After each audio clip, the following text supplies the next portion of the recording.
You're right on time for Hope TV Newswatch on this 8th day of July 2024. A very good evening to you wherever you're watching us from, and welcome to the broadcast. My name is Kennedy Kimani. Medical interns are now calling on the Kenya Kwanza government to fully implement the 2017 collective bargaining agreement that will see them take home 206,000 shillings as their monthly pay from the current 80,000. The medical interns are the latest to rally on the streets following the much publicized Gen Z protests that seek to mount pressure on the Kenya Kwanza government to ensure there is accountability. Our reporter Mason Lowell begins our bulletin with the following report.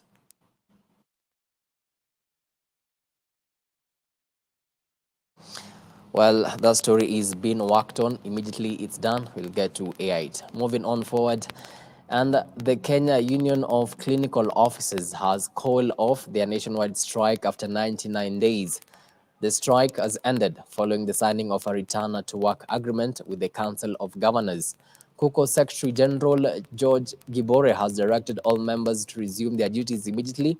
The clinicians had resorted to industrial action over a myriad of grievances. Among the grievances, the union wanted clinical officers working on contracts confirmed as permanent staff with pensions. Also on the union's list of demands was the recruitment of 20,000 clinical officers. So this has come as an opportunity, and I want to say that if you look at the issues that have divided us, they were actually, there's a very thin line, because they are issues that we could agree upon. We may not be able to get to 100%, at least 99.9% agreement is good enough. On the issue that has been spoken by the chair, on the issue of the medical cover for staff, honestly, the Council of Governors has done very well. The 47 counties, because of the 47, only 7 counties are in the process of ensuring that all the health workers are onboarded on some medical scheme that is actually allowable by law. We want to ask the Council of Governors that we, the clinical officer, are your complement, not your enemy. We can work together to better the service of our people and to ensure, for us, when we are there, we are only asking for accountability or for enhancement of the existing laws.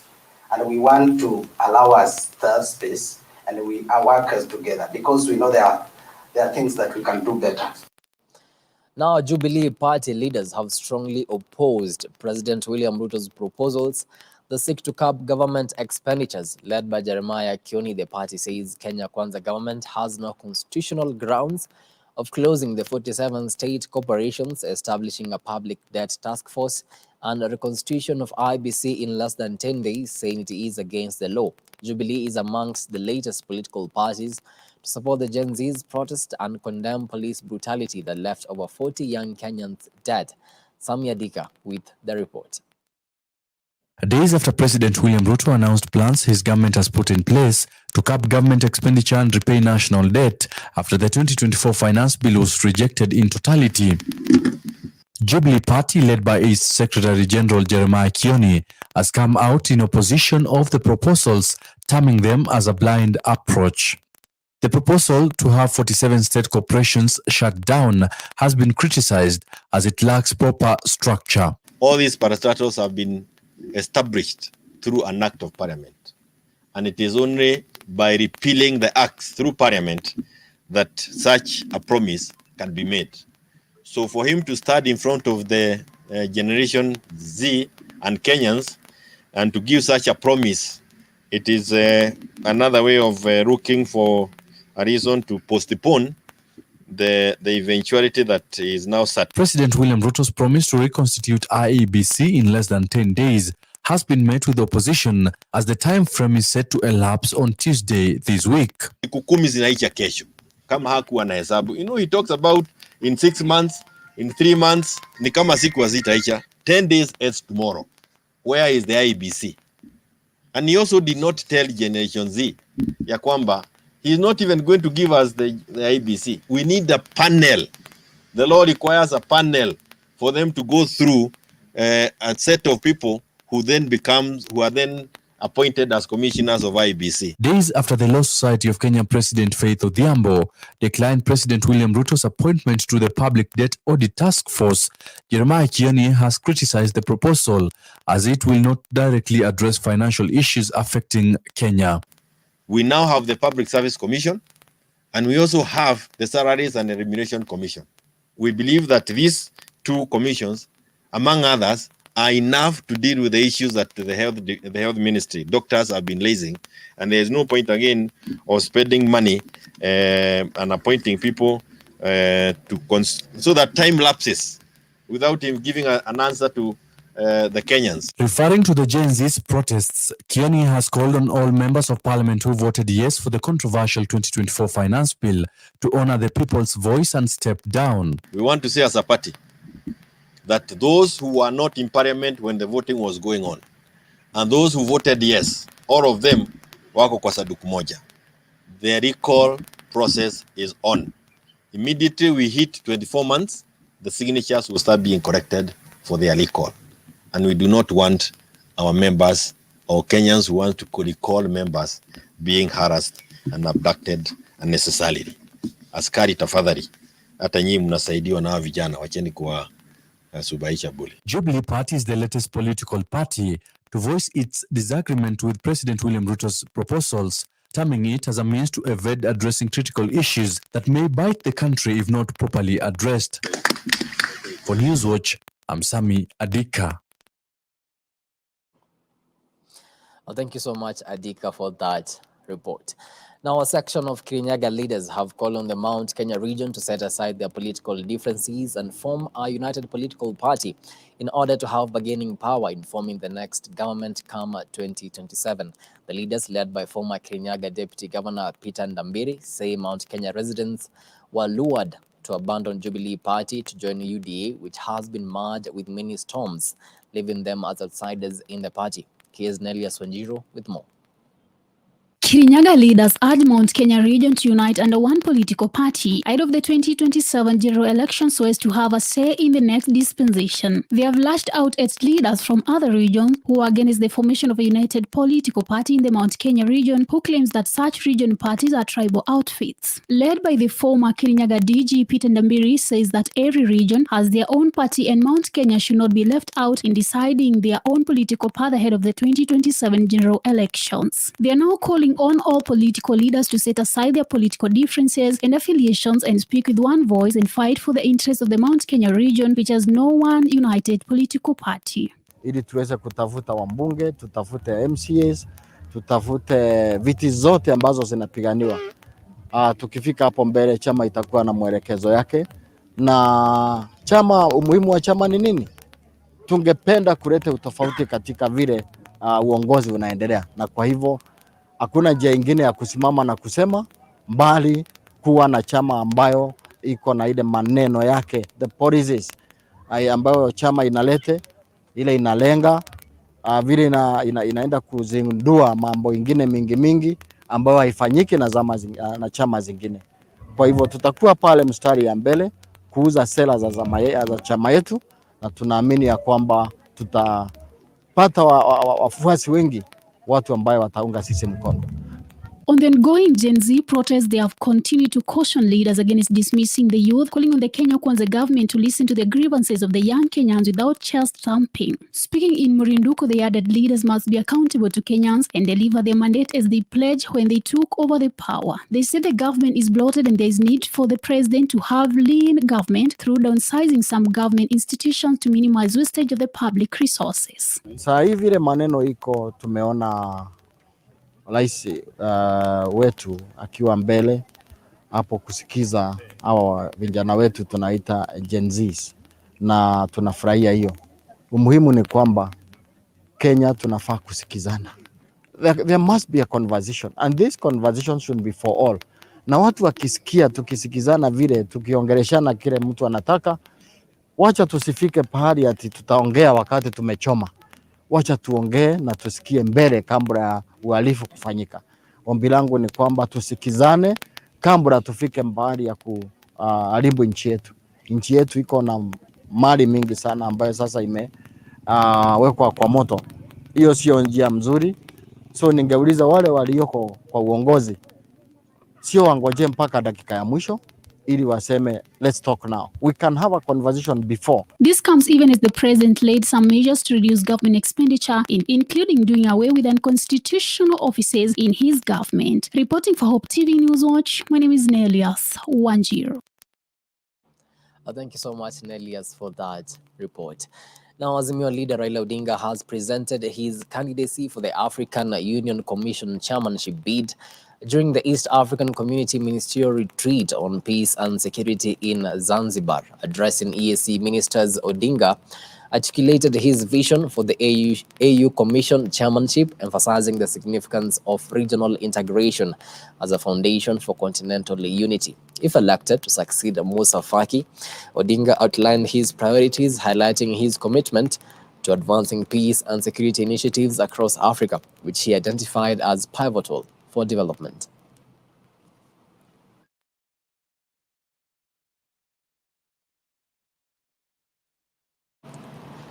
Crossing borders now, and France's leftist coalition, known as the New Popular Front, has won the most seats in the 2024 French legislative election, beating back a far-right surge but failing to win by an absolute majority. This being parliamentary and not presidential elections means that President Macron will still stay in power until the next presidential election in 2027.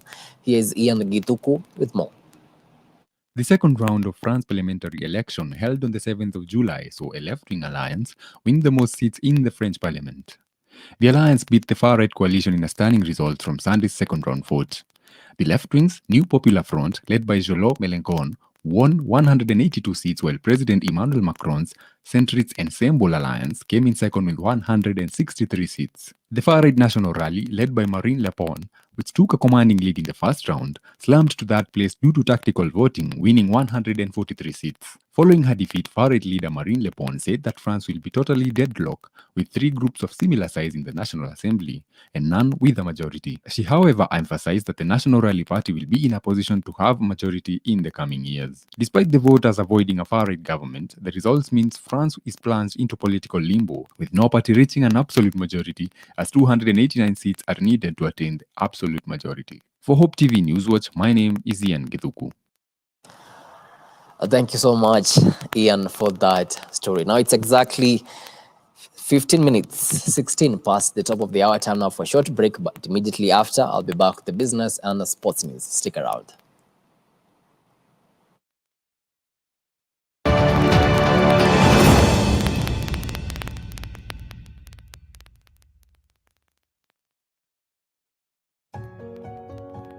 You, the listener, are the reason why we go on air. You, the friend of hope, are the reason why hope is alive. You have helped us take hope across the country and to the rest of the world. Through your giving, we have been on air for 18 years and witnessed many people coming to the Lord. Through your giving, we have expanded our reach to 3 new regions, namely Kisii, Nyeri, and Meru. Through your giving, we have expanded our reach to an international audience through DSTV and GoTV platforms. Thank you for your sacrifice and generosity toward this great initiative. As we continue spreading hope to the other unreached regions in Kenya, you are invited to be part of the Friends at Hope through a contribution of any amount via M-Pesa Paybill 933933, account name FOH.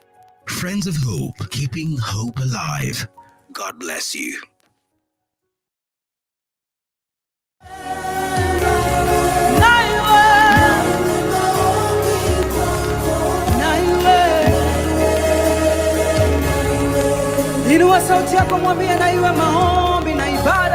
Hello there, praise the name of the Lord. My name is Evelyn Wanjiru.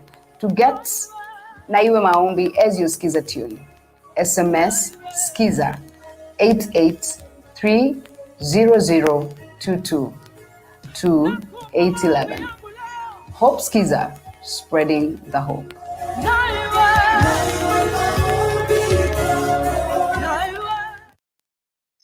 Aya, I'm not go TV stream. It's free. Go TV stream iko mkononi na ni free.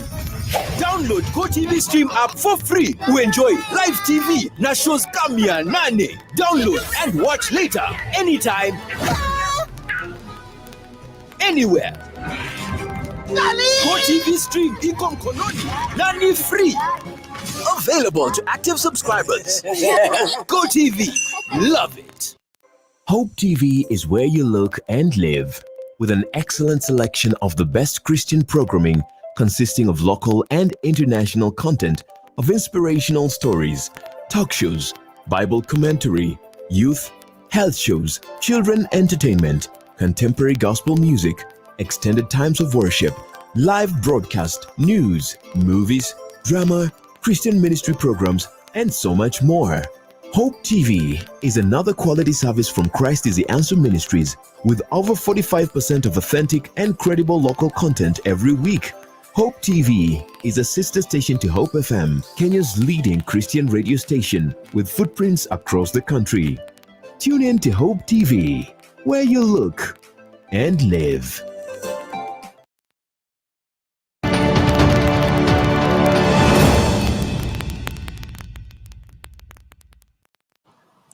Welcome back. Now let's get down to business. Kingdom Bank has opened its 22nd branch in Meru County to support local agriculture and MSMEs, marking its third branch opening this year.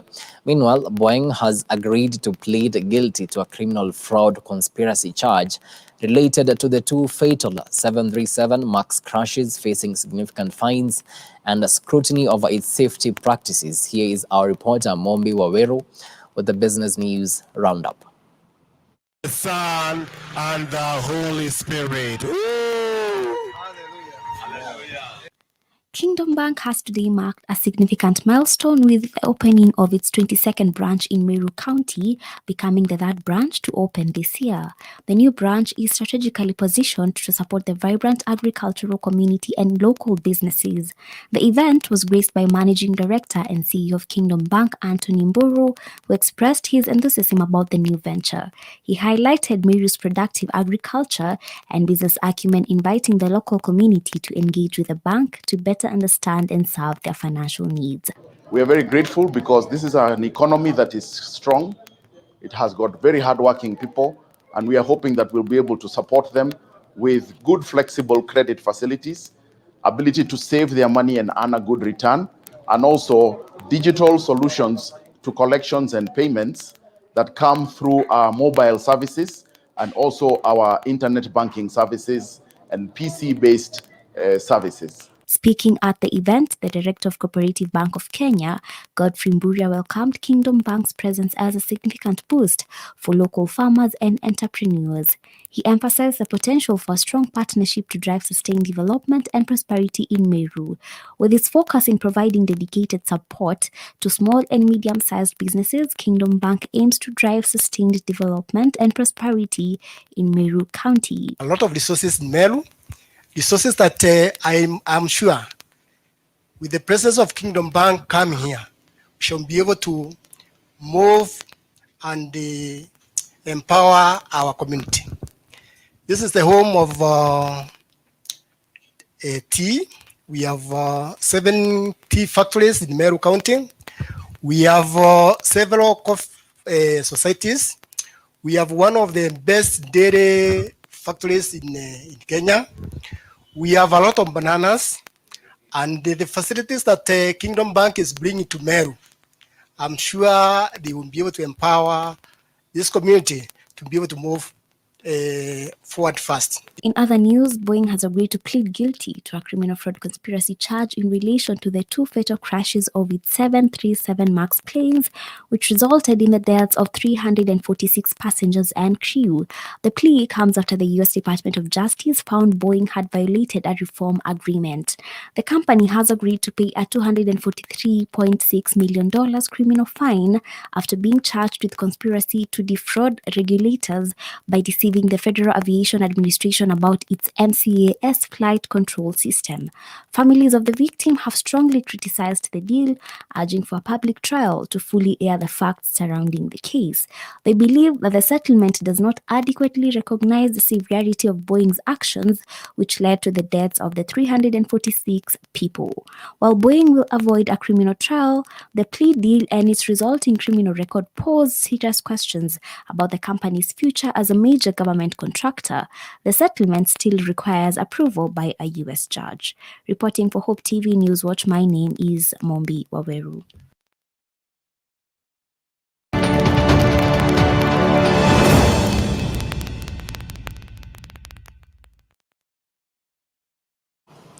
And to some sporting action now, preparations are in top gear for this year's Embu Rugby Sevens tournament, set to be held from the 12th to the 14th of July at Moi Stadium. According to Embu Rugby Football Club, who are the organizers, the competition will kick off with under-18 contest, commonly known as age grade group, on Friday. That will be more of a family fun day with no gate charges for spectators. Allah. Now, Africa's fastest man, Ferdinand Omanyala, amped up his preparations for the upcoming Paris 2024 Olympic Games with a commanding victory at the FBK Games in Hengelo, Netherlands on Sunday. Omanyala, who was making a return to Europe for his final 100 meters race pre-Olympics, stepped out of the blocks with ferocity before taking the lead and ultimately easing to the finish line with a winning time of 10.01 seconds. Omanyala from Baker, I think, and De Grasse was run out of it in the end. That's a big win for Omanyala, you know. He doesn't always bring his A game to Europe, but how about that from the Kenyan powerhouse? He's a lovable character, and he's taken a really, really useful scout there in the form of Andre De Grasse. Now, Faith Kipyegon broke a own record in the women's 1500 meters at the Diamond League track and field meeting in Paris on Sunday. Kipyegon finished in 3 minutes 49 seconds and 4 microseconds, surpassing her record of 3 minutes 49 seconds and 11 microseconds, which was set in Italy last year. The 30-year-old Kipyegon is a two-time Olympic gold medalist in the 1500, having won in Rio de Janeiro in 2016 and Tokyo in 2021. Go. The crowd are doing their best. They know she's capable of incredibly fast times. She's run under 3:51 more than anybody, any other athlete in the world, and she's stretching away here. Faith Kipyegon's going very, very quickly here. It's going to be an incredibly quick time. Laura Muir's rallied in 3rd place. Kipyegon's going to be close. It's very close. It's there. She's got it. A new world record. And that was all in the last 200 meters. Jess Hull has run an incredible time in 2nd place. Laura Muir in 3rd, also could well be a new British record. Incredibly fast times, all behind this woman. I mean, that's such a remarkable performance from Faith Kipyegon, the best to ever do it. Well, with that, sports is done, and so is the news tonight. Many thanks to you for making time to watch Hope TV Newswatch. We really do appreciate the value of your time. On behalf of the amazing team that made this broadcast a success, have yourselves a blessed night. My name is Kennedy Kimani.